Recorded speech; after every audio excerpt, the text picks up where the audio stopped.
അതെ, കാട്ടിനുള്ളിൽ ഇന്ന് കാലത്ത് വനംവകുപ്പ് ഉദ്യോഗസ്ഥന്മാർ സാധാരണ നിലയിലുള്ള പരിശോധന നടത്തുന്ന ഘട്ടത്തിലാണ് ഒരു സ്ത്രീയുടെ ജഡം കണ്ടെത്താനിടയായത്. കടുവയുടെ ആക്രമണം മൂലമാണ് അങ്ങനെ സംഭവിച്ചതെന്നാണ് പ്രാഥമിക നിഗമനം. അപ്പോൾ അവരെ അടിയന്തരമായും നിയമപരമായ നടപടികൾ പൂർത്തിയാക്കി ആവശ്യമായ കാര്യങ്ങൾ ചെയ്യേണ്ടതുണ്ട്. ആ കാര്യത്തിൽ അവിടെ ജനങ്ങളുടെ ഇടയിൽ സാധാരണ പോലെ വലിയ പ്രതിഷേധമുണ്ടായിട്ടുണ്ട്. ആ പ്രതിഷേധക്കാരോട് സംസാരിക്കുന്നതിനായി ബഹുമാനപ്പെട്ട മന്ത്രി, പട്ടികജാതി പട്ടികവർഗ വികസന മന്ത്രി ഓർക്കയോട് അങ്ങോട്ട് പോയിട്ടുണ്ട്. വനം വകുപ്പിലെ മുതിർന്ന ഉദ്യോഗസ്ഥന്മാരും പോയിട്ടുണ്ട്. കടുവയെ കൂടുവെച്ച് പിടിച്ചോ വെടിവെച്ചോ പിടിച്ച് ചെയ്യാനുള്ള ഉത്തരവ് നൽകി കഴിഞ്ഞിട്ടുണ്ട്. ജനങ്ങളതുമായി സഹകരിച്ച്, കാരണം പുറത്തു വന്ന് ആക്രമിച്ചതല്ല എന്നൊരു, പക്ഷെ അത് നമ്മൾ നോക്കുന്നില്ല.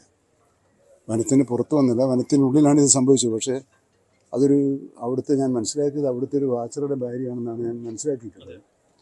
അപ്പോൾ അത് ആ നിലക്ക് തന്നെ പരിഗണിച്ചുകൊണ്ട് ആവശ്യമായ ധനസഹായം ഉൾപ്പെടെയുള്ള കാര്യങ്ങൾ ചെയ്യണമെന്നാണ് ഉദ്ദേശിക്കുന്നത്. ഏതായാലും വളരെയൊക്കെ ഇപ്പോൾ കുറച്ച് ദിവസമായിട്ട് നമ്മൾ ഖേദകരമായ വാർത്തകൾ കേട്ടുകൊണ്ടിരിക്കുകയാണ്. ഇതിനുള്ള പ്രതിവിധി കാണാനുള്ള തീവ്ര ശ്രമത്തിലാണ് ഇപ്പോൾ ഗവൺമെൻറ് ഏർപ്പെട്ടത്. പക്ഷേ ജനങ്ങളുടെ സഹകരണത്തോടു കൂടി മാത്രമേ അത് സാധിക്കുകയുള്ളൂ എന്നതാണ് വസ്തുത. എല്ലാവരുടെയും സഹായ സഹകരണത്തോടുകൂടി ഓരോ പ്രശ്നവും അതിൻ്റെ മെറിറ്റിൽ കണ്ട് പരിശോധിച്ച് തീരുമാനമെടുക്കണമെന്നാണ് വിചാരിക്കുന്നത്. മിനിസ്റ്റർ, ഈ നരഭോജി കടുവയാണല്ലോ, അപ്പം ഇനിയും അക്രമ സാധ്യതയുണ്ടല്ലോ. അപ്പോൾ അതുകൊണ്ടാണല്ലോ ആവശ്യമാണെങ്കിൽ വെടിവെക്കാനുള്ള ഉത്തരവ് കൊടുത്തു കഴിഞ്ഞു. ചീഫ് വൈൽഡ് ലൈഫ് വാർഡൻ ആ ഉത്തരവ് കൊടുത്തു. അപ്പം ആ നരഭോജിയെ ഒരു ഒരു കടുവയാകുമ്പോൾ നമുക്ക് ആ നിലയ്ക്ക് തന്നെ കാണണം. അതിൻ്റെ ഗൗരവത്തിൽ തന്നെയാണ് കാണുന്നത്. ശരി. കഴിഞ്ഞ ദിവസങ്ങളിലൊക്കെ ഈ സമാനമായ പ്രശ്നങ്ങൾ അവിടെ ഈ മേഖലയിൽ ഉണ്ടായിക്കൊണ്ടിരിക്കുകയാണല്ലോ. പക്ഷെ അതിൽ പ്രശ്നങ്ങൾ സത്യമാണ്.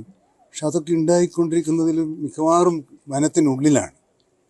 അപ്പം നമ്മൾ നാട്ടിലിറങ്ങി വന്ന് മനുഷ്യനെയും കൃഷിനാശവും നടക്കുന്ന വന്യമൃഗങ്ങളാണ് നമ്മുടെ ഒരു ചർച്ചയിൽ ഇതുവരെ വന്നിട്ടുള്ളത്. പക്ഷേ ഇങ്ങനെയും സംഭവിക്കുന്നുണ്ട്.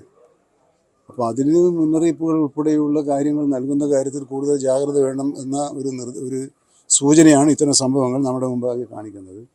അത്തരം പൊതു സൂചനകൾ കൂടി കണക്കിലെടുത്തുകൊണ്ട് ചെയ്യാവുന്നതിൻ്റെ പരമാവധി കാര്യങ്ങൾ ചെയ്യാൻ ഗവൺമെൻറ് ഒരുക്കമാണ്.